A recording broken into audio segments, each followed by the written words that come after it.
dia.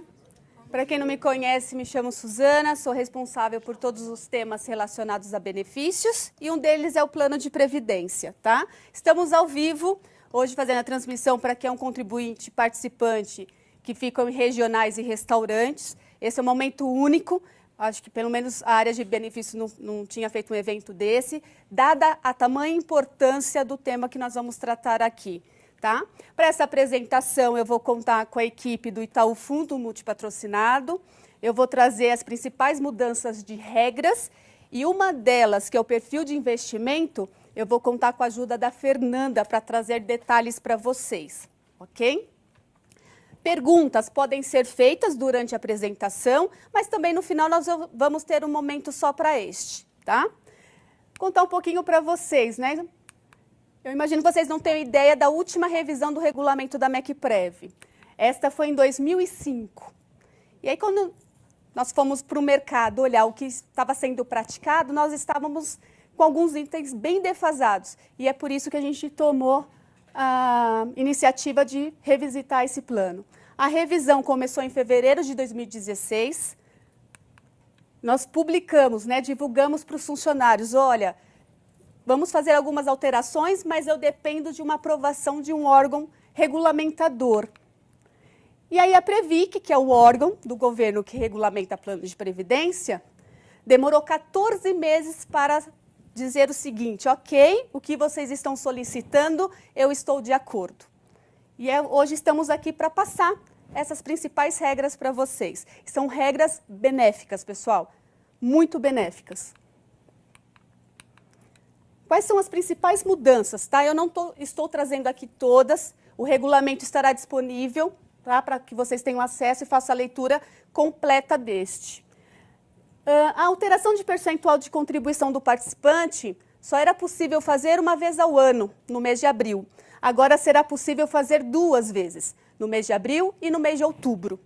Isso ajuda também porque em momentos da vida, no primeiro semestre a gente está no modelo e no segundo outro modelo. Então isso facilita e flexibiliza essa possibilidade. Nós alteramos a nomenclatura. Então no demonstrativo de vocês vinham lá MECPREV opcional. Isso vai mudar para básica, ok? E a parte da companhia, da patrocinadora, que era automática, chamaremos de normal. Voluntária, contribuição voluntária. A adesão, ela pode ser feita em abril e outubro, sem limitador de 12 meses. Eu não sei se vocês se recordam, mas para a contribuição voluntária, que é aquela que não tem contrapartida da companhia, vocês tinham só chance no mês de abril e era limitada a 12 parcelas. Puxa, esqueci, não vi o e-mail da área falando sobre essa renovação. Nós conseguimos tirar isso do regulamento, então isso facilita também a gestão para vocês, tá? E a parte da suspensão, poxa, eu defini que eu queria contribuir durante 10 meses e por algum motivo algo ocorreu, eu tenho que suspender a qualquer momento, desde que seja comunicada à área especialista até o dia 10 de cada mês ou dia útil anterior, tá? Para que a gente tenha tempo de comunicar a folha para fazer esse ajuste, porque é uma contribuição que sai da folha de pagamento, tá? Essa é a novidade, é esporádica. Tá? O que que é? É a contribuição que você vai poder fazer a qualquer momento, tá? Do valor que você definir e não passa por folha. Você vai entrar em contato com a área especialista, com benefícios, manifestando, vai preencher um formulário e vai dizer, eu quero depositar X reais na minha conta lá da MECPREV. E aí o Itaú, ele vai gerar os boletos e encaminhar para que vocês possam fazer esses pagamentos, tá? Isso aqui é muito interessante, porque antes de termos uma tabela exclusiva de PPR, isso eu acho que tem uns 3 anos que mudou, muitos de vocês faziam essa opção da voluntária com o valor de PPR. Quando mudou a tabela, isso não foi mais possível. E aí alguns executivos, alguns participantes, deixaram de se beneficiar no imposto de renda, que é aquela dedução de até 12%. Então, a gente conseguiu alterar e isso é muito benéfico. Recebi uma herança, ganhei na Mega Sena, simplesmente lá meu cofrinho eu abri, quero fazer uma esporádica, eu posso fazer. Só para lembrá-los, não tem contrapartida da companhia, tá certo? Alguma dúvida até aqui? Não? Vamos lá. Esse é um ponto importante. Participantes contribuintes com um afastamento igual ou maior a 16 dias, a contribuição, tanto a normal como a básica, serão suspensas, tá? Então, o funcionário saiu de licença com esta regra, ele vai poder contribuir por este período somente no retorno. Ele vai manifestar a vontade dele, nós vamos comunicar o Itaú, que vai gerar os boletos, e ele vai fazer o pagamento. E aí sim, eu, Arcos Dourados, faço a contrapartida, tá? Como que era o cenário até o mês passado? Ele saía de licença, eu debitava esse valor dele, gerava saldo insuficiente, e eu teria que esperar voltar para debitar esse valor. Então, agora vai suspender, tá? Então, num mês que vocês ficarem com afastamento dentro desse período da competência, lembre-se, não vai ter o depósito da previdência do valor do seu recurso lá na sua conta. Outra coisa também importante, beneficiários para o plano de previdência. A regulamenta que são os beneficiários legais, cônjuge, filhos, né, até 21 anos, 24 se estiver cursando uma graduação. E agora ele permite também o beneficiário indicado, tá? Quem é? Qualquer pessoa declarada. A gente até brinca, né? Pode ser o amante?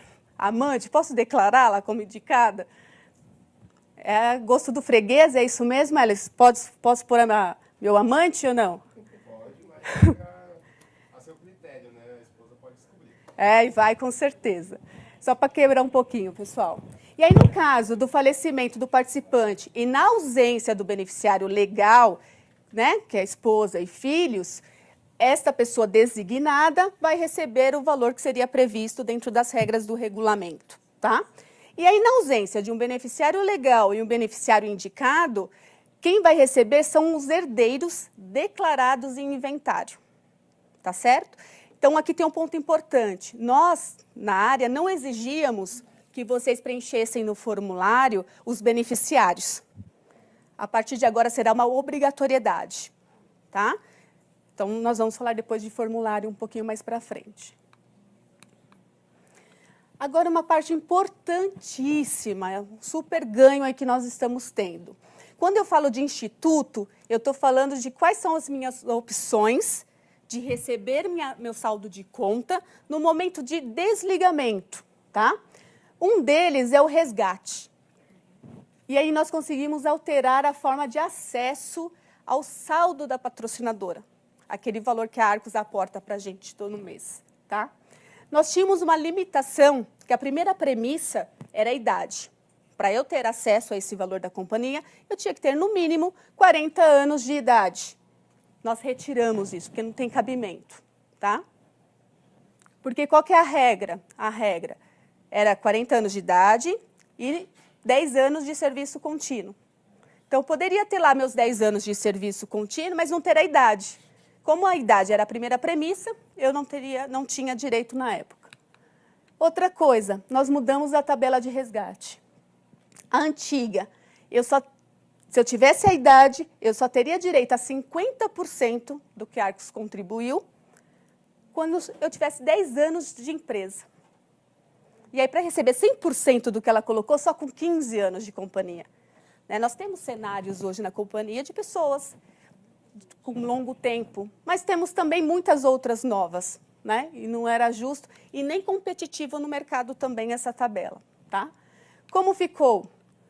A partir de 5 anos completos, eu já tenho direito a 50%, tá? E assim, sucessivamente. E a partir de 10 anos, 100%.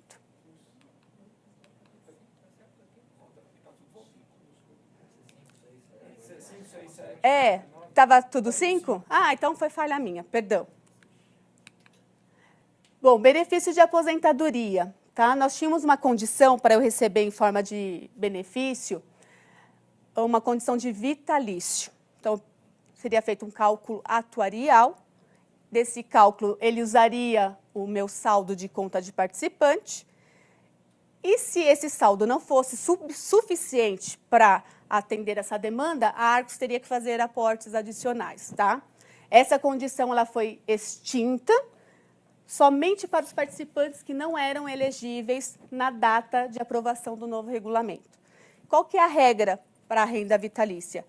Ou para receber em forma de benefício? 55 anos de idade e 10 anos de serviço contínuo. E aí as pessoas que em janeiro já estão dentro dessa regra, elas continuam com esse direito de opção, tá? Para os demais, não. E aí nós incluímos que a renda mensal por percentual de saldo. Aqui tem um ganho também, tá? Que lá na aposentadoria, lembrando que essas regras são só quando eu me desligo, tá, da companhia e não necessariamente eu preciso estar aposentada pelo INSS. É a regra da idade, tá?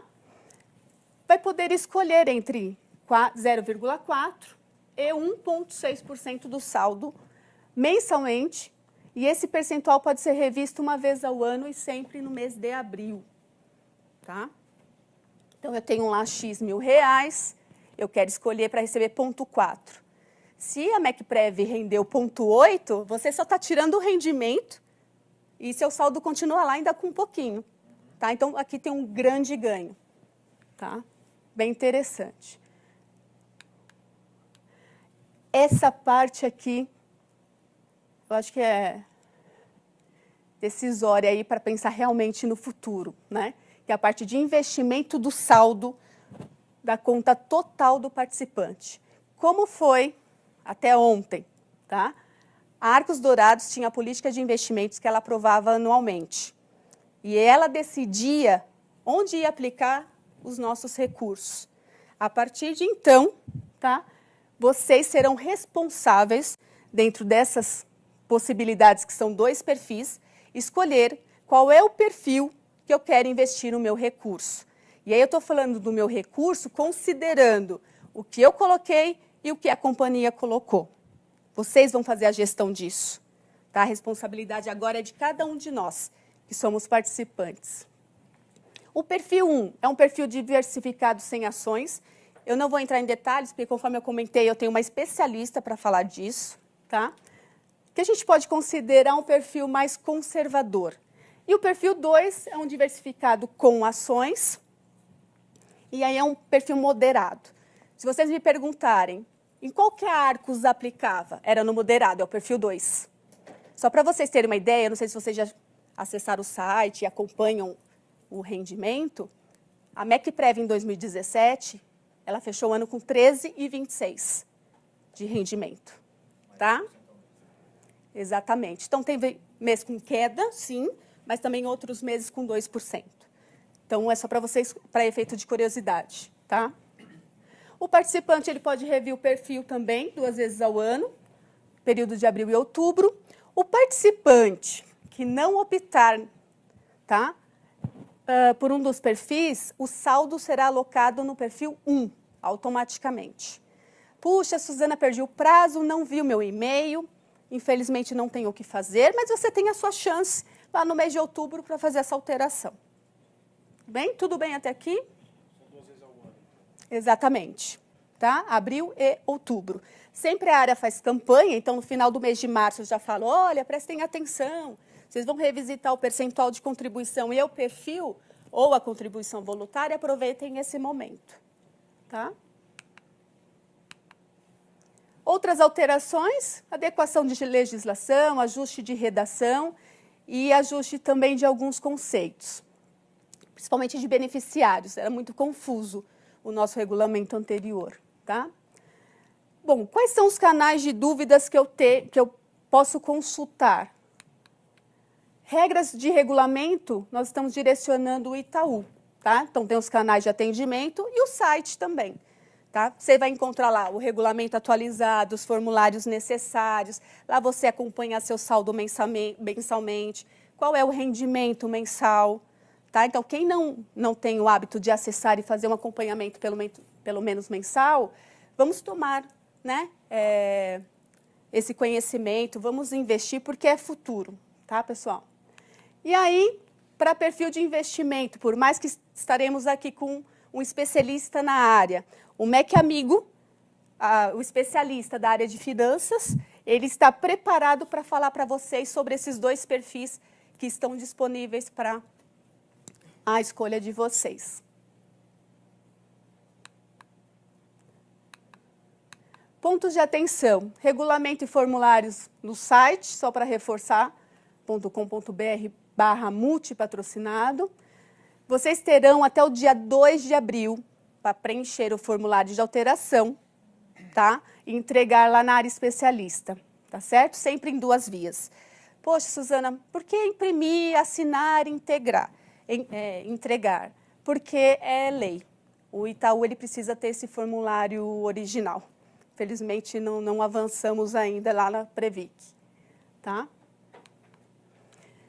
Se eu não me manifestar até dia 2 de abril, o que vai acontecer? Seu percentual de contribuição vai continuar sendo o mesmo, seu perfil de investimento vai ser, a escolha vai ser do 1, que é o moderado, tá certo? E aí você só vai ter essa chance de novo, perdão, conservador, 1 é o conservador, tá?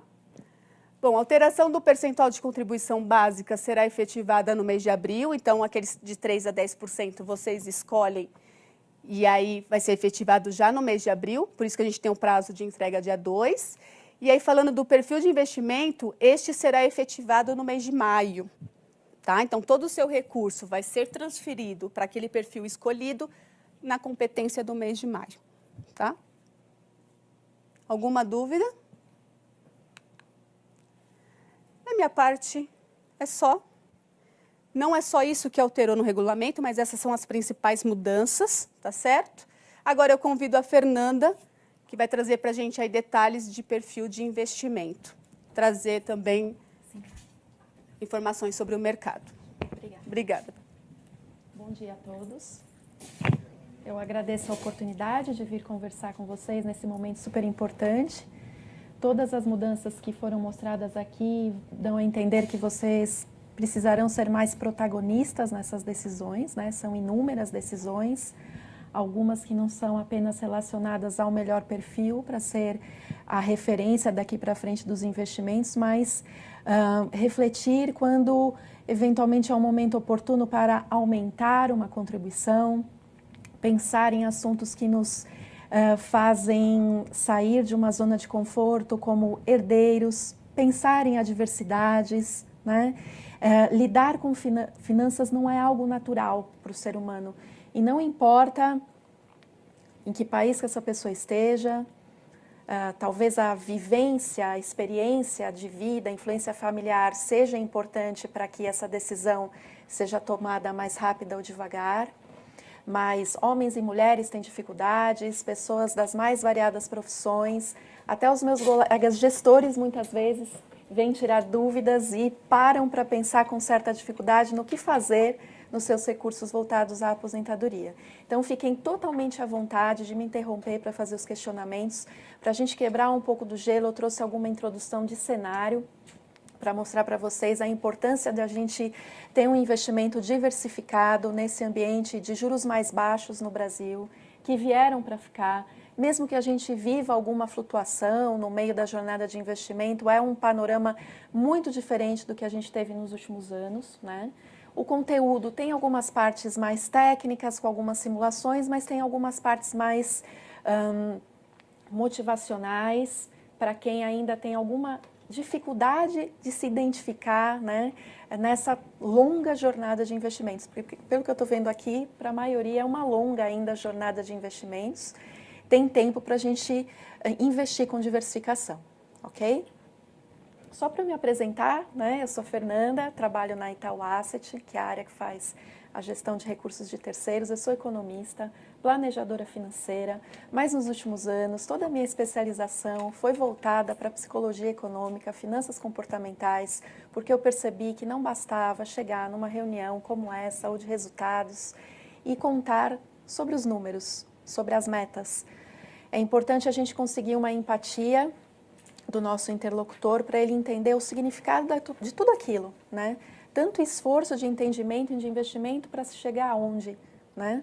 Então, a gente até trouxe algumas sugestões de leitura para vocês, para quem quiser se aprofundar um pouco mais e tentar se entender melhor para tomar essas decisões com mais consciência, ok?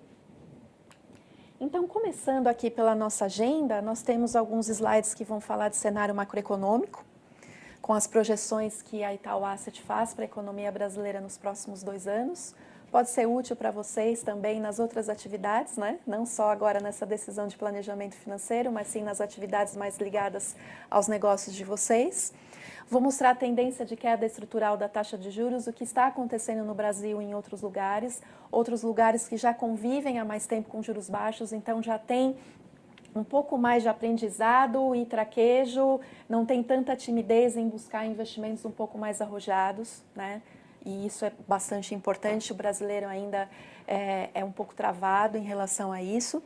A gente vai falar sobre as perspectivas para as classes de ativos, o que a Itaú Asset está imaginando do ponto de vista de retorno e risco para ações, renda fixa, que tipo de renda fixa é uma mais curta, é uma mais longa, um investimento internacional, né?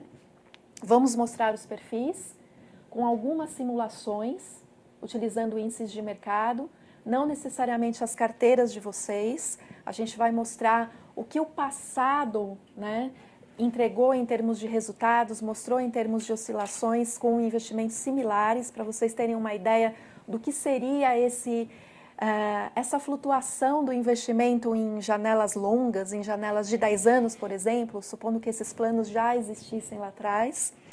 E depois a gente tem uma parte um pouco mais assim profunda, que se der tempo a gente chega, para quem quiser tirar alguma dúvida específica sobre se vale a pena um perfil que tenha uma diversificação internacional, por que eu vou falar tanto de renda fixa com prazo de investimento mais longo. Daí a gente trouxe alguns slides que a gente usa muito nos treinamentos para vocês também poderem compartilhar.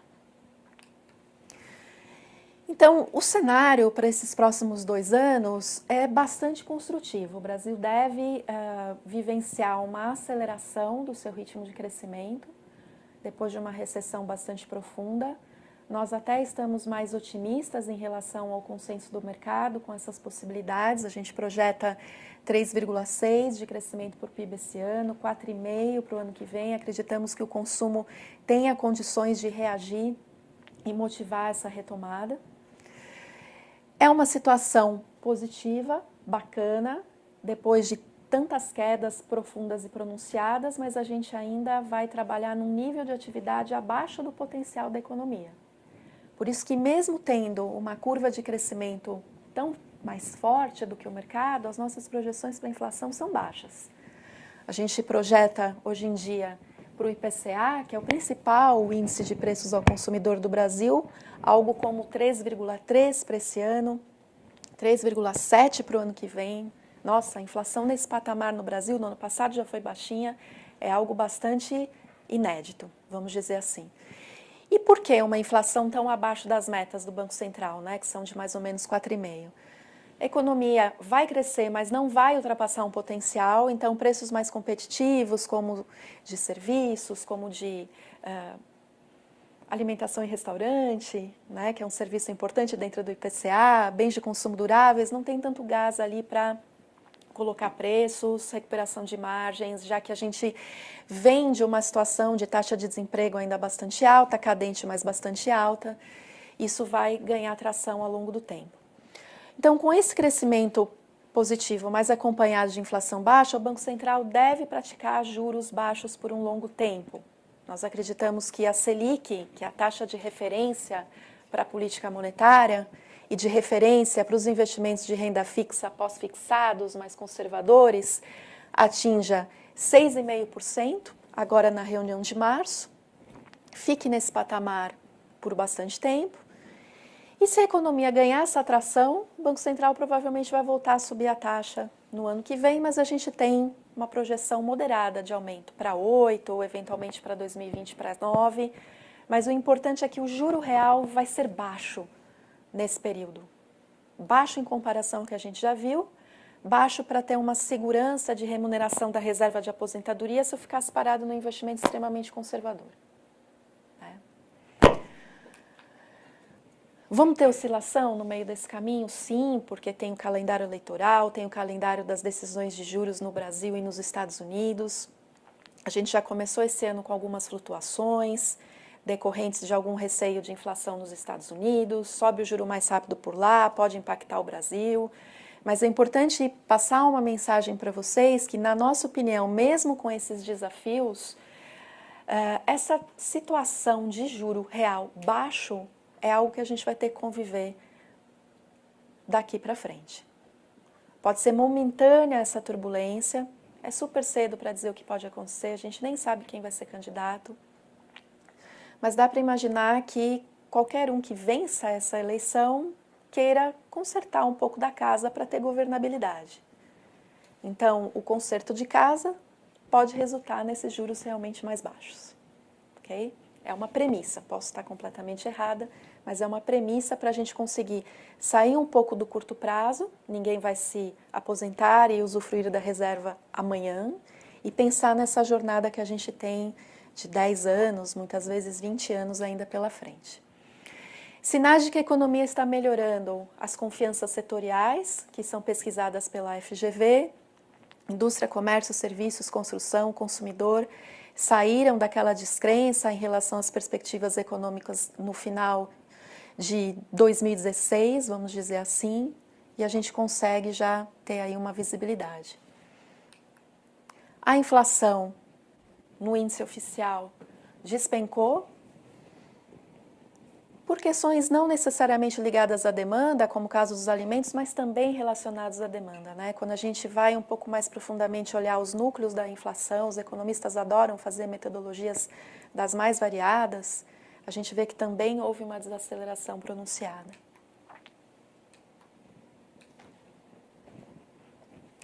Uma das premissas para que a gente tenha esse quadro de inflação baixa e, consequentemente, juro baixo é um câmbio apreciado.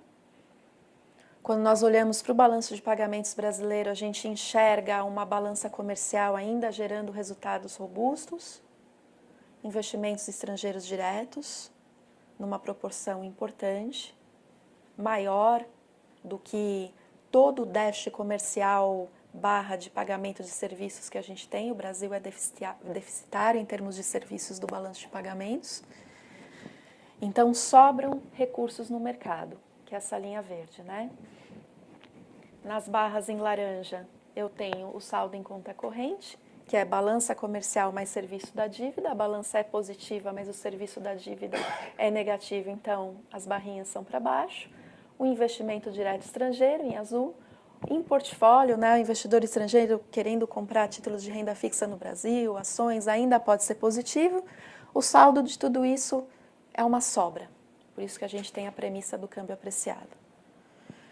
Se tivermos turbulências, esse cenário pode ser influenciado? Sim, mas os aspectos técnicos mostram que é possível nesse horizonte a gente ter uma condição desse tipo. O fato é que a Selic está caindo, o juro está caindo, a remuneração pós-fixada de investimentos também. E a gente tem que saber lidar com isso e buscar a diversificação. Okay? Quando a gente vai para o mundo das perspectivas de investimentos, seria impossível eu chegar aqui e falar para vocês todas as opções possíveis no mercado. Vencimentos, tipo de ação. É como o cliente de vocês, quando chega na loja do McDonald's, fica travado, se não tiver o número 1, 2, 3, 4, 5, ele não consegue rapidamente pedir o combo dele, do refrigerante, da batata, do sanduíche. Então, o mercado cria índices, cria cestas de papéis, de títulos públicos para a gente conseguir uma comunicação melhor. Então, quando eu chegar na pizza dos perfis, vocês vão ver essas nomenclaturas que eu vou explicar agora. Tá? Então, no universo da renda fixa, existem vários indexadores. O mais comum, dito por aí, muita coisa é medida em relação ao CDI, que é uma taxa de juros de um dia, é a nossa primeira definição. Depois eu vou para uma família de índices que a Ambima divulga, que se chama IMA Geral, que vai condensar títulos atrelados à inflação. Esse título te remunera um juro real mais o IPCA. Alguns são mais curtos, alguns são mais longos. Então, no IMA B5, por exemplo, eu estou falando de títulos com menos de 5 anos. no IMA B5+, com mais de 5 anos, longos mesmo, 2045, 2055 são os mais longos. Eu tenho também um grupo de títulos pré-fixados, que são as LTNs, as NTNFs, que podem ser curtas e podem ser mais longas. Dentro da diversificação de renda fixa dos dois perfis, os gestores vão buscar as oportunidades nesses tipos diferentes de mercado. Se eles percebem que as oportunidades estão em apostas no bom sentido, de queda rapidíssima dos juros e que ainda não está precificada, eles podem se posicionar nos prazos mais curtos dessa curva de juros. Mas se eles acreditam que tudo isso já foi precificado e que tem oportunidades em negociações mais longas, eles vão direcionar a aposta deles para aqueles períodos. Só que eu me comunicando com vocês seria impossível num vencimentos. Por isso que a gente vai usar os benchmarks, tá? Na renda variável, a mesma coisa. Vocês já devem ter escutado, assim como na renda fixa, vocês já devem ter escutado NTNB, LTN, NTNF, se alguém aplica no Tesouro Direto sozinho ali, comprando um título. Pode ser que já tenham escutado a nomenclatura dos benchmarks. No mundo acionário, talvez seja mais conhecido ainda o Ibovespa, o IBRX, IBRX 50, o S&P 500, obviamente. São maneiras também da gente estar se comunicando dos tipos de investimento que o gestor vai fazer. Cada indicador desse representa uma cesta de ações. A gente tem nos perfis com renda variável ações domésticas. Vocês vão ver lá que o bench que vai aparecer é o IBX. E tem também uma diversificação internacional com ações americanas, numa pequena parcela. E daí, para a gente conseguir, ao longo do tempo, uma carteira que vá buscar um retorno interessante, uma carteira arrojada, que tenha diversos desses componentes, mas que a gente não faça isso com tanto risco, a gente tem também uma outra classe de estruturados, multimercados, que vocês vão ver no perfil, talvez invistam sozinhos no site da instituição que vocês têm conta. E a maneira da gente se referir a essa classe é com esse outro benchmark, IHFA, é o índice dos hedge funds na indústria brasileira. Aqui, os gestores eles têm mais liberdade de fazer os seus posicionamentos, eles não vão apostar numa única direção dos mercados, eles não vão apostar que a bolsa vai sempre subir, que a renda fixa vai sempre variar bacana, eles podem fazer inclusive apostas otimistas, então é importante ter um pedacinho da carteira fazendo coisas diferentes para diversificar com o todo. É uma sopa de letras, muita gente se afasta só de ver essas letras, vai levantar, não vai querer continuar na apresentação, mas é necessário, porque se eu introduzir os perfis, automaticamente é pior. Qual que é a perspectiva que a gente vê então para esses mercados, né? No caso da renda fixa? Para nós, é muito importante que uma boa parte desses investimentos ainda seja feita através da renda fixa. Afinal de contas, pensando numa lógica de balanço familiar, né, você tem compromissos futuros e ativos para você buscar esse compromisso, o maior risco que você tem lá na frente é perder o poder de compra. É você ficar pobre na tua aposentadoria. A tua reserva não dá até o final lá do seu usufruto e para quem quer deixar uma herança, provavelmente. Então faz todo sentido uma boa parte do teu investimento ainda ser ligado à renda fixa. Mas não a renda fixa extremamente conservadora do CDI, do juro pós-fixado, porque você precisa fazer a tua reserva crescer numa velocidade importante, porque você não sabe o dia da manhã, você não sabe se você sempre vai poder investir numa proporção bacana. Então você tem que fazer o teu dinheiro multiplicar com um investimento interessante. A gente ainda vê oportunidade, inclusive, nos próximos meses, nos próximos anos, de uma remuneração interessante, porque as negociações que estão sendo feitas em prazos mais longos de juros aqui no Brasil estão com patamares altos para o que a gente acredita que seja o cenário mais provável, né? Então, é ainda uma classe de ativos importante para se ter estruturalmente e importante para o gestor que pode querer ter posições para ganhar um pouquinho mais do que está definido ali no perfil de vocês. Eu vou explicar o que é uma gestão ativa, tá? Renda variável é hoje a nossa classe preferencial, dado aquele crescimento que a gente enxerga para o Brasil e a perspectiva de aceleração dos resultados das empresas, né? Alguns setores já estão vivenciando mais isso, outros nem tanto. Nós preferimos até, numa perspectiva para 2 anos, o tipo de retorno que pode vir de uma renda variável em relação à renda fixa. Ela está lá dentro da nossa pizza com renda variável, num percentual menor que o da renda fixa, óbvio, dada a oscilação que essa classe de ativo pode ter, mas ela tem perspectivas interessantes, mesmo com oscilação. Em crédito privado, a gente não vê grandes possibilidades, as remunerações oferecidas ainda estão bastante baixas, tem mais oportunidades nas outras classes. E a diversificação internacional é importante, quer seja através dessa pequena exposição que vocês no perfil com renda variável têm no S&P 500, ou pela parte internacional que é muitas vezes gerida dentro de um produto estruturado. Tem risco? Tem. A gente pode ter de novo os bancos centrais nos atrapalhando, principalmente o americano, ou mesmo o cenário político no Brasil. O mercado está longe de se preocupar com isso. A gente trouxe aí um gráfico de risco país do Brasil, uma tendência comum de mercados emergentes. Fevereiro teve alguma perturbação, mas muito discreta. Isso pode ser algo importante para o dia a dia do mercado mais adiante. Tudo bem até agora? Então vamos lá.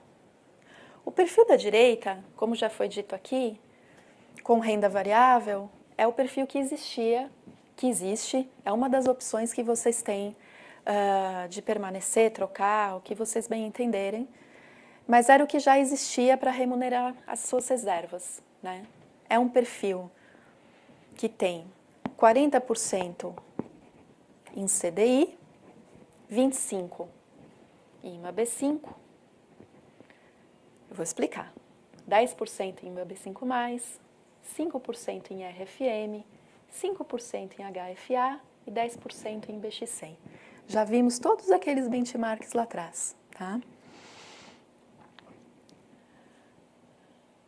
A gestão ativa, ela tem isso daqui como um norte.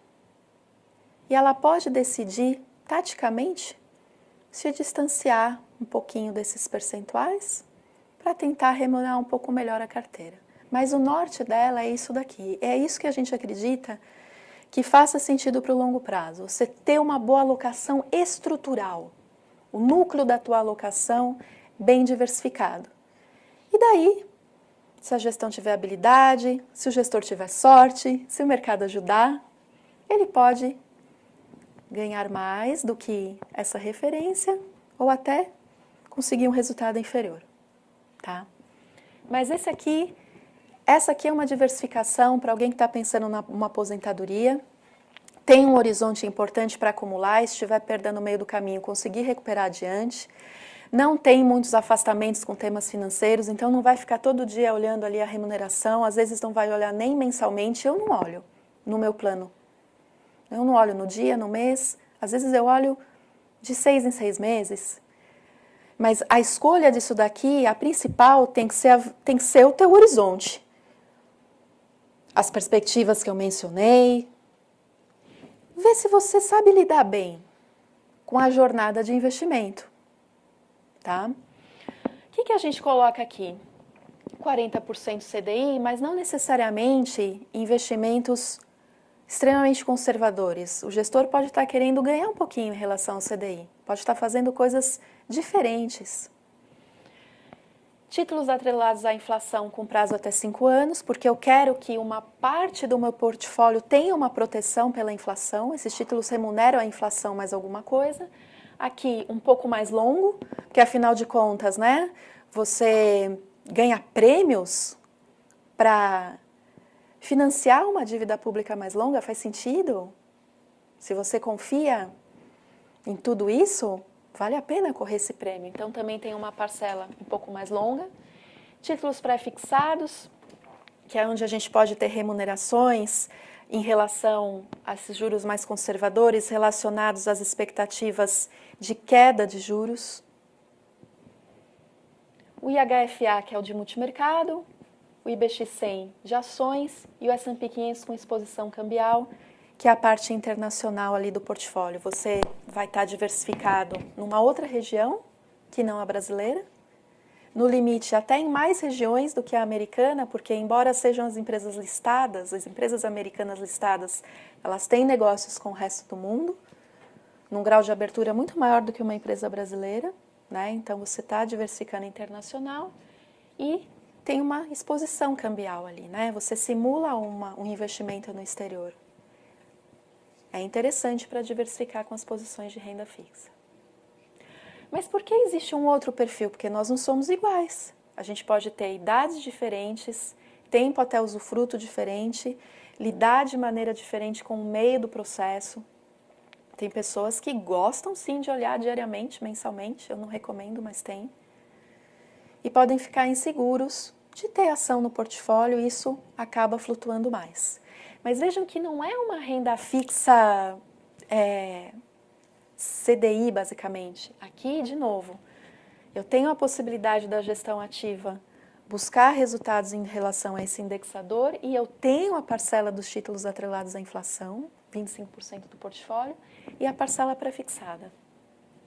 Pois não. Há quanto tempo? Há quantos anos? 2 anos. Então, é saber fazer a leitura de si mesmo em relação ao comportamento de investimentos, horizonte de até usufruto e tudo mais. Esses percentuais são pré-fixados, não há alteração. Eles são definidos, eu vou dizer que eles são o centro da nossa alocação.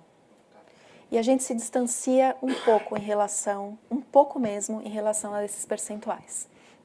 Mas eles são pré-definidos, porque a gente estuda a população de fundos patrocinados e entende que para a busca desse objetivo de médio e longo prazo, faz sentido para quem suporta riscos medianos, moderados, um portfólio como esse, quem é um pouco mais conservador, um portfólio como esse.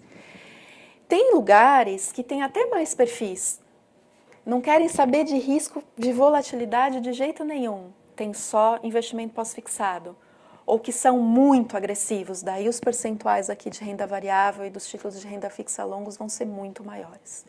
Vai depender de como que a empresa entende aquela massa de funcionários, a maturidade para acessar esse tipo de investimento. Mas na nossa população em geral de FMs, a gente chega nessas diretrizes. E os distanciamentos são para aproveitar as oportunidades de mercado. Por exemplo, hoje, como que a gente está hoje fazendo isso? No caso da Bolsa, a gente está um pouquinho acima de 10, ali na faixa de 12, por exemplo. Em pré-fixado, também um pouco mais do que 5. Então, o gestor ele tem uma autonomia para se distanciar, mas não muito, porque ele tem um controle de risco por trás disso. Tá? Aqui é risco entendido como volatilidade, né? Porque se eu estivesse fazendo uma conversa da ótica do balanço familiar, como eu já mencionei, o maior risco é você ficar pobre quando estiver velhinho. Né? Então, eu não deveria ter medo de volatilidade. Eu deveria ter medo de estar com um portfólio desadequado às minhas necessidades. Né? É como você percebe o risco. No próximo slide, onde eu deixei meu marcador aqui. Uma observação.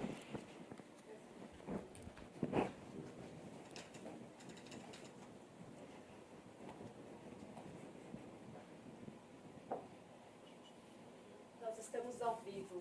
E para perguntas, eu vou pedir, eu acabei não instruindo vocês, levantem a mão para que a gente possa entregar. Legal. Então, o pessoal que está ouvindo à distância não consegue entender a pergunta, tá bom? Desculpa interromper, Fernanda. Imagina, tô ótimo, pedindo, eu fico atenta evita também. Evita de subir, porque também atrapalha a imagem lá para o pessoal. Ah, é? Ficar abaixo do Eu palco. achei que melhorasse. Então tá bom. Aqui são as mesmas pizzas, mas vejam, a gente traduziu os benches com os nomes das classes. Cada um de vocês vai preferir uma maneira de ver isso, tá? Bom, aí, o que é importante? Você perguntou, há quanto tempo? 2 anos. Mas a gente trouxe uma simulação de longo prazo para tentar usar o passado a nosso favor para compreender risco e retorno, de como essas carteiras teriam se comportado se a gente tivesse montado isso há bastante tempo, tá? Rentabilidade passada não é garantia de resultados futuros, mas o passado nos ajuda a ver as relações risco e retorno. Então, começando lá em 2008, o CDI vai sempre nos perseguir como a nossa métrica de referência de investimentos conservadores. O perfil novo e o perfil atual. Vejam que as linhas laranja e cinza vão se descolando bastante da linha do CDI e acumulam resultados bem interessantes no longo prazo. Vocês percebam que em alguns momentos tem uns dentinhos assim para baixo, que são algumas crises que nós passamos e a gente vai explorar mais isso. Mas no longo prazo elas agregaram resultados, mas eu não posso só olhar retorno, né? Eu tenho que olhar o caminho desse retorno. Então nós fizemos aqui resultados anuais acumulados para vocês. Em 2013, para quem não se lembra, nós tivemos uma crise da renda fixa no Brasil. A gente fala tanto que é a renda variável, né, que é a que traz instabilidade, mas em 2013, o Banco Central, em 2012, o Banco Central cortou muito a taxa Selic, sem ter condições, a inflação era de 6 e tralalá. E daí, quando as condições mudaram, no exterior, juros subindo lá fora e as pessoas aqui se tocaram que a economia estava doente, houve um ajuste grande, a renda fixa caiu, deu resultado nominal negativo. Então, naquele ano, 2013, 4,5% de resultado, né? Quando a gente olha o perfil atual, perfil novo em torno de 6%. Depois, um outro ano difícil que a gente acabou tendo, aqui a gente não está com o histórico mais prolongado da crise americana, mas enfim, quando teve a crise americana em 2008, os ativos de renda variável despencaram, os domésticos, internacionais, e o perfil com mais renda variável sofreu. Então tem a flutuação no meio do caminho, mas vejam, ao longo do período, rentabilidades muito relevantes em relação ao CDI. Em alguns momentos, muito relevante, muitíssimo relevante, como foi o caso de 2017, que a gente teve aqui uma menção aos resultados, como foi também o caso de 2016, para o caso do perfil que tinha a renda variável, né? Quando o Brasil saiu daquele atoleiro tremendo da falta de confiança. De novo, são retornos, eu não posso me balizar só pelo retorno. É muito número, a gente vai com calma a desenvolver isso aqui. Então, a gente colocou ali os retornos acumulados, quanto que isso é em percentual do CDI, perfil atual 120, perfil novo 109, o retorno anualizado, que acho que é uma métrica boa da gente se comunicar, 11,38 no novo, 12,11 no atual. Quanto que isso é em relação à inflação, em relação ao IPCA, durante esse histórico? Um retorno do novo de 5,35 e do atual de 6,08. É o quanto que eu consegui de resultado em termos reais. Tá, mas como foi o meio do caminho? Teve mês negativo? Teve mês de rentabilidade negativa? No perfil atual, sim, e numa quantidade maior, afinal de contas ele é mais arrojado na sua renda fixa e na renda variável. Então foram 23 meses, que é 19% do todo. Teve dia negativo? Teve. Isso pode acontecer. 37% da amostra. No novo, a gente também teve esses episódios, mas numa proporção menor, porque não tem a renda variável. A gente traz essas informações porque alguns participantes têm uma dificuldade grande de compreender, na prática, os índices que o mercado financeiro usa para medir a eficiência de uma carteira, o risco de uma carteira, né? Muitas vezes eu falar da quantidade de meses negativos funciona melhor. A gente coloca o índice Sharpe, que é uma maneira de eu medir se eu estou colocando o risco em uma unidade, quanto de retorno eu obtenho. São baixas essas unidades, porque o Brasil tem um histórico curtíssimo de estabilidade econômica, sempre viveu com juros muito altos, então portfólios mais diversificados ainda não têm um horizonte muito grande para mostrarem essa eficiência. Mas vamos deixar isso um pouco de lado. Volatilidade, 0,95 num, 3,63 no outro. O que é isso? O que é essa tal de volatilidade? É uma maneira de eu dizer para vocês que ao longo do tempo tem um retorno médio, aquele retorno médio anualizado, mas pode ter uma dispersão desse resultado em torno desse retorno médio, para cima ou para baixo. Quando eu estou falando de um portfólio genérico, que teve uma rentabilidade média de 10% e uma volatilidade de 1%, e eu falar, vou trabalhar com uma dispersão de um desvio padrão, ele pode ter flutuado a sua rentabilidade entre 9% e 11% em 68% das vezes, com essa probabilidade. Isso vem da distribuição normal. Se eu trabalhar com 2 desvios, de 8 a 12, com 3 desvios, de 7 a 13. Tá? Então, é uma medida associada ao risco de mercado, ela oferece uma estimativa do intervalo de preços do ativo da cota, que poderá estar no futuro, olhando para o que já aconteceu no passado. É o desvio padrão dos retornos e o costume é apresentar em taxa anualizada. Vamos subir essa volatilidade para 3. Chegamos ali perto do nosso perfil 2, do nosso perfil de renda variável. De 7 a 13, de 4 a 16, de 1 a 19. Chutar o balde para uma vol de 10%. Já aparece a possibilidade de uma rentabilidade negativa. Tá? Então, é uma maneira da gente dizer, olha, o perfil com renda variável teve um retorno anualizado aí no período de 10 anos, cerca de 12%, mas ele pode ter rendido acima ou abaixo disso, em algum período, em alguma janela. E o outro perfil, 0,95 de rentabilidade. Ah, não gosto dessa métrica, Fernanda, é muito confuso, eu uso estatística no meu trabalho, mas aí nas coisas do mercado financeiro eu não estou me encontrando. Então vamos para uma métrica também um pouco mais palpável, que é esse drawdown. O que é isso? Imagine que você está lá acompanhando o teu investimento e de repente começam a acontecer quedas, uma atrás da outra, em várias intensidades, quedas. Então eu vou medir para você qual que é a queda máxima. Qual foi o maior desastre que aconteceu no teu investimento desde que você começou ele?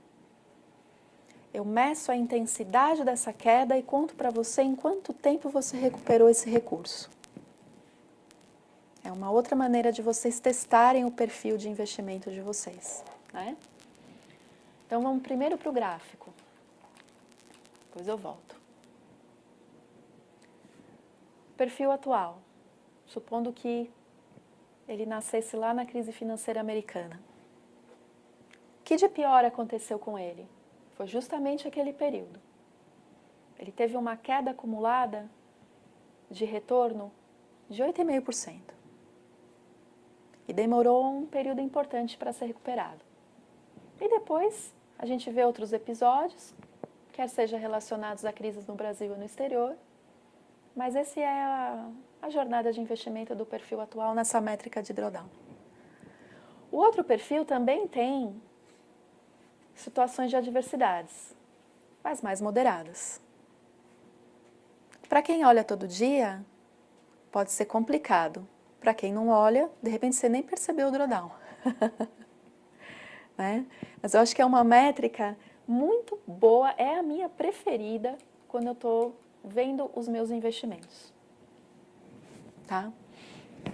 O que a gente está falando aqui é se o risco compensa, assim, uma situação em que eu não vou ficar incomodado e querer ficar pulando de um lado para o outro com o meu investimento, que também não é uma coisa boa, a gente vai mostrar aqui. Então, o triangulinho cinza é do perfil novo, o laranjinha é do perfil atual. Vejam, eu fui buscar resultados lá de 12% anualizados com aquele risco de 3,80 da nossa volatilidade. E o outro perfil teve uma volatilidade, eu dormi um pouco mais sossegado, se eu olhei para ele todo dia, teve uma vol ali de quase 1. Eu agreguei 11,4. Nossa, Fernanda, mas é pouca a diferença. Essa diferença pode ser muita, porque aqui a gente está vendo o resultado anualizado. Tá? Mas daí, eu posso ter uma ideia brilhante, falar, nossa, eu sou demais.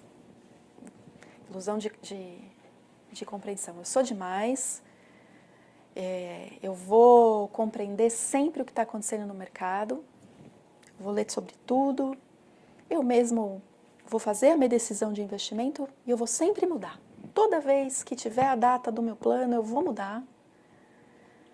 Eu tenho que olhar o que deu melhor nos períodos anteriores e é para ele que eu vou. Vou olhar para o retrovisor, eu sou demais, eu vou acertar, está na cara que eu tenho que olhar o melhor e fazer o investimento. Será que vai dar certo isso? O perfil retrovisor, ele tem resultados de retorno parecidos até com o perfil novo. 11,38%. Eu estou sempre olhando o melhor resultado do período anterior e investindo nele. Só que o risco que eu vou correr é muito maior, né? Então, por exemplo, eu obtive ali 11,38, a diferença da remuneração com o perfil novo é praticamente na terceira casa decimal, mas a volatilidade é de 3,39 contra 0, desculpa, é de 3,63 contra 0,95 do perfil novo e empata com a volatilidade do perfil de renda variável. Então, assim, se eu quiser fazer esse investimento de longo prazo, escolher o meu perfil, é bacana que essa escolha seja bem feita. Ela pode ser alterada? Pode, mas ela não deveria ser alterada o tempo inteiro e olhando sempre para o ano anterior, para o semestre anterior e etc. Porque senão você pode até empatar por sorte com o resultado, mas teu risco, a tua volatilidade vai ser muito maior, tá? A gente sempre traz o exercício do perfil retrovisor, porque esse viés da ilusão da compreensão, da ilusão da habilidade, todos nós temos. Nós achamos que a gente sabe fazer melhor do que ninguém mudanças com base em inúmeras informações. E é preciso ter calma, pensar nessa alocação estrutural como algo mais duradouro, tá? Eu vou dar uma pausa agora para vocês fazerem as perguntas. A gente pode avançar numa parte final que não é obrigatória, só se tiverem algumas curiosidades sobre alguns temas específicos, tá? Ok? Fiquem à vontade.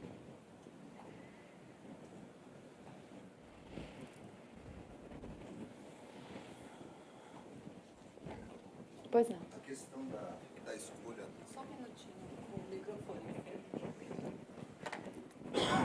Uma dúvida. A questão da escolha, é possível a gente variar o tipo de investimento, o percentual para o moderado e o percentual para o mais arrojado?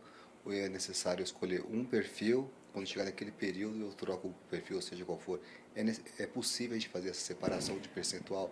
Porque existe uma regra, até onde eu entendo, a questão da idade, a questão do que eu espero, a questão do mercado. Então, para a gente ter qual o nosso momento para saber se é possível ou não.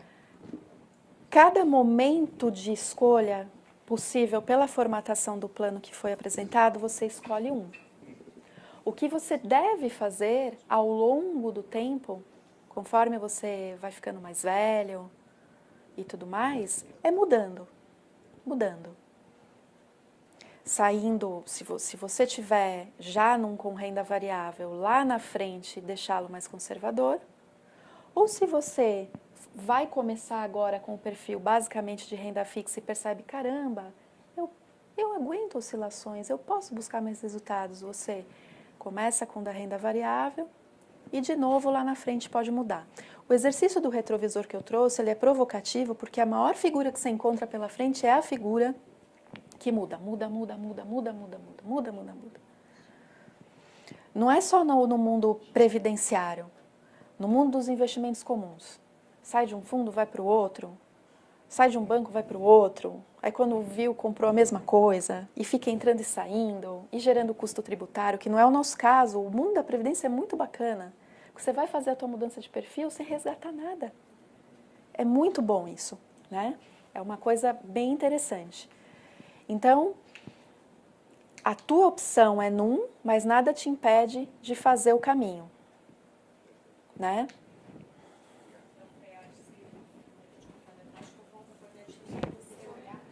Gabi.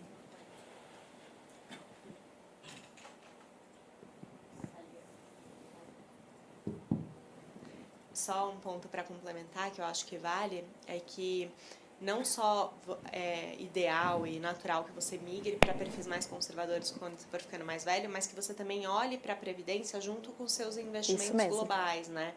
Porque isso também é muito comum, tratar as caixinhas separadas, mas na verdade elas se conversam. Então, eventualmente, você pode ficar com um perfil mais agressivo na previdência, mesmo estando mais velho, se você tem uma outra reserva mais conservadora nos seus investimentos pessoais. Isso vai depender do tamanho dessas suas reservas, né? Ou um outro caso, por exemplo, esse que a Gabi mencionou é muito bacana, que é lá na frente, você se depara com uma proporção de renda variável que não é tão grande no total, e aí você permanece no agressivo. Ou um outro caso, faz de conta, um funcionário que acabou de ingressar na instituição que já tenha uma carteira, e faz de conta, a carteira dele lá fora tem mais renda variável. E daí, com o perfil de previdência, ele resolve começar com o perfil novo que só tem a renda fixa, né? Então, a gente tem a tendência a separar as reservas, mas é bom, se tiver um tempinho, aproveita a declaração do imposto de renda, que obriga a gente a escrever sobre o que a gente tem, para fazer a somatória, né?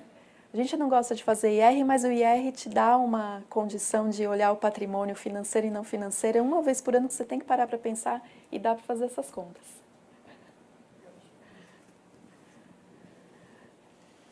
Pois não.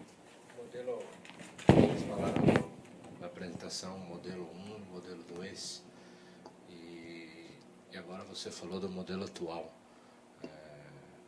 É 1 ou 2 que a gente tem que escolher no momento de fazer a assinatura do documento agora em abril? A gente escolheu essa nomenclatura para facilitar quem lembrava dessa alocação com renda variável, mas vocês registraram como? É o 2. É o 2, então a gente tem que escolher o 2 para manter o que a empresa tinha. Exatamente. Perfeito. Exatamente. Obrigado. Eu acho que é fácil gravar, né, pensando no risco, né? O 1 é o da renda fixa, o 2 é que tem renda variável. Mas ele já existia. Ele existia e pelo que você apresentou é o melhor modelo. Depende de você. A opção vai ser sua. Se você já está há 2 anos com esse perfil, ou se você tem investimentos de renda variável em outros lugares, você já está se testando. Então, se você acha que ele é o melhor, porque você já foi testado nessas oscilações, você pode fazer a tua decisão com mais convicção, né?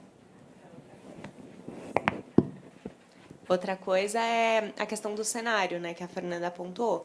Esse ano é um ano de eleição, provavelmente a gente vai ter bastante volatilidade e, sem sombra de dúvida, os perfis mais agressivos sofrem mais. Então, também tem a ver com o seu estômago, quanto que você vai aguentar, eventualmente, ver o seu investimento oscilando bastante. Isso aí.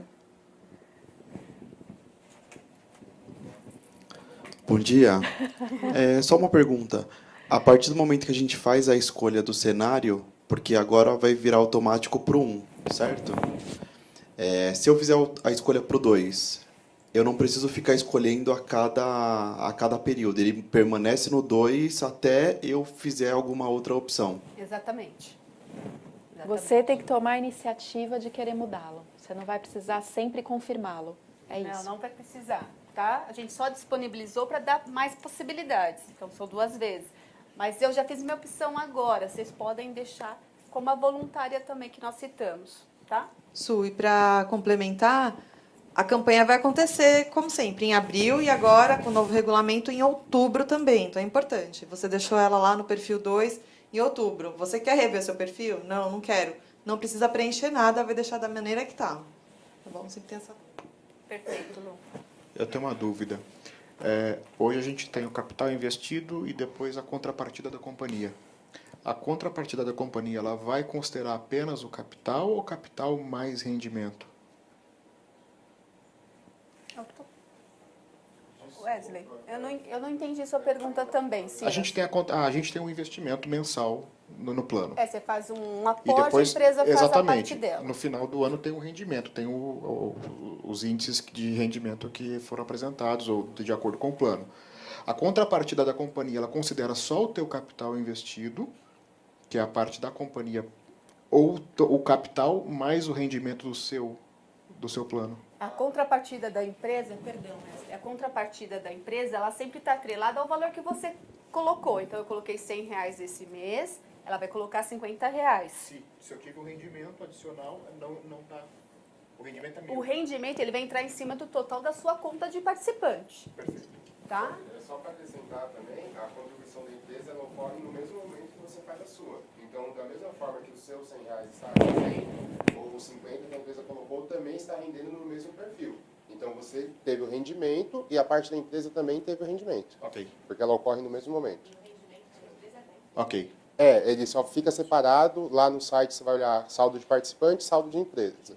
Então, o saldo de participante vai ter um rendimento e o saldo de empresa vai ter outro. Mas os dois estão alocados em seu nome. É porque a empresa faz isso uma vez ao ano, né? Não, a empresa faz mensalmente. Mensalmente? Uma vez ao ano então tá é bom. aquela contribuição de parceria. Que aí se tiver o resultado... Isso, essa que eu estou falando. Ah, tá. Não, essa é só sobre o nominal. Ok, Não é sobre o rendimento. tá bom. Obrigado.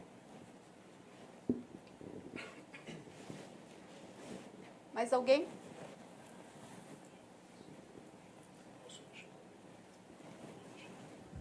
Mais alguém para fazer uma pergunta aqui para os especialistas? Acho que só mais um comentário. Ele tinha feito a pergunta de se os percentuais são fixos. Os percentuais eles são fixos e eles são revisados anualmente, através da política de investimento. Então, esses percentuais eles foram resultado de um estudo do Itaú Asset que foi realizado, e esse estudo ele é atualizado periodicamente. Se a gente entende que o cenário de mercado é muito diferente, a gente sugere à MECPREV uma atualização, e isso pode acontecer a qualquer momento também, tá? Dependendo do cenário econômico. Pessoal, eu queria avisá-los também que esse conteúdo fica disponível para vocês se debruçarem com mais calma. Tem alguns anexos mostrando a importância da diversificação internacional, com visão de longo prazo e tudo. E a gente também vai deixar disponível na intranet para vocês esse estudo que fala sobre a influência das emoções, de finanças comportamentais, dando exemplos práticos, não só que acontecem no mercado brasileiro como internacional, que pegam o investidor pessoalmente ou até gestores de recursos. Pode ajudar um pouquinho vocês tentarem se enxergar e conseguirem ter um pouco mais de tranquilidade para fazer as opções ao longo do tempo. Tá bom? Mais uma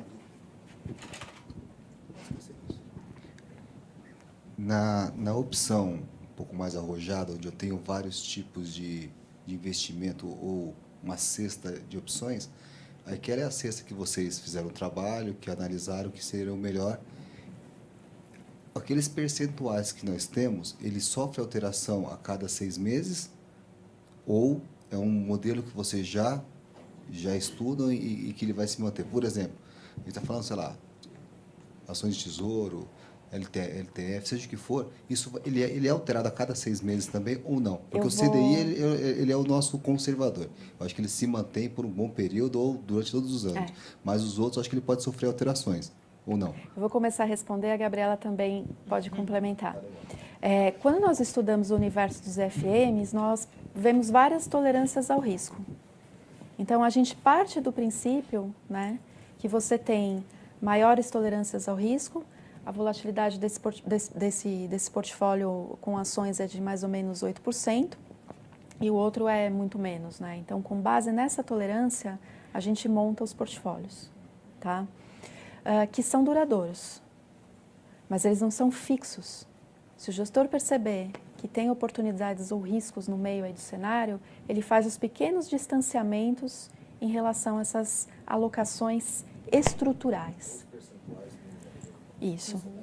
E dentro da parcela CDI, embora esteja escrito CDI, são investimentos atrelados a CDI. Então, ele pode estar fazendo algumas operações um pouco mais diferentes, arrojadas, para tentar bater aquele CDI. Mas a ideia é de durabilidade, desviando um pouquinho ao longo do tempo quando ele vê o cenário mudando. Isso. Em geral, não são mudanças radicais, tá? Fala, Gabi. Não, perfeito. Acho que a explicação foi perfeita. O que eu ia complementar é só o seguinte: esses perfis, a gente elaborou eles há mais ou menos uns 2 anos, 3 anos atrás, olhando para um horizonte de investimento de 10 anos. Então, só para você, porque a gente está falando de previdência, né? Então, só para vocês entenderem, o que a gente fez na época foi o seguinte: a gente olhou os diversos índices de mercado, a gente, com base nas nossas análises ali dentro do Itaú, que a gente tem uma equipe super robusta, a gente fez projeções tanto de rentabilidade quanto a análise do risco desses perfis, rodou isso em modelos, deu choques, e aí a gente chegou no que seriam os percentuais ótimos de cada um desses índices. Foi assim que a gente compôs essas carteiras, tá? Aqui a gente trouxe 2, mas a gente gerou mais carteiras, tá? De acordo com o nível do risco. E é por isso que essas alocações, elas são mais estáticas, né?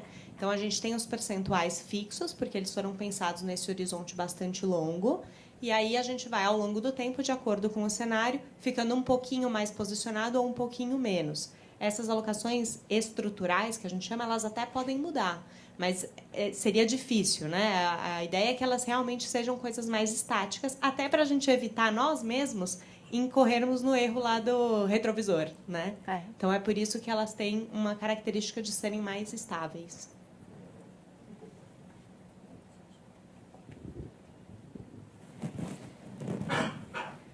Mais alguma pergunta? Bom, então, antes de qualquer coisa, só para quem não tem o acesso ao site, como eu faço para ter a senha? Como a senha é algo pessoal, nós, de Recursos Humanos, não estamos autorizados a gerar essas senhas. Então, por favor, entre em contato com o Itaú, vai estar disponível na apresentação, mas para quem é de São Paulo é 4004-4509, só se apresentar como Arcos Dourados, Plano MECPREV, e aí eles já geram e mandam para o seu e-mail a senha, tá certo? É muito fácil e é super rápido também. Bom, queria agradecer a todos, inclusive quem está nos assistindo à distância. Eu acho que é um momento oportuno, infelizmente a gente não teve a plateia esperada, mas de qualquer forma estamos disponíveis, eu e Luciana, como Recursos Humanos, para poder apoiá-los no que for necessário, tá certo? Então, muito obrigada. Obrigada, pessoal. Obrigado. Obrigada.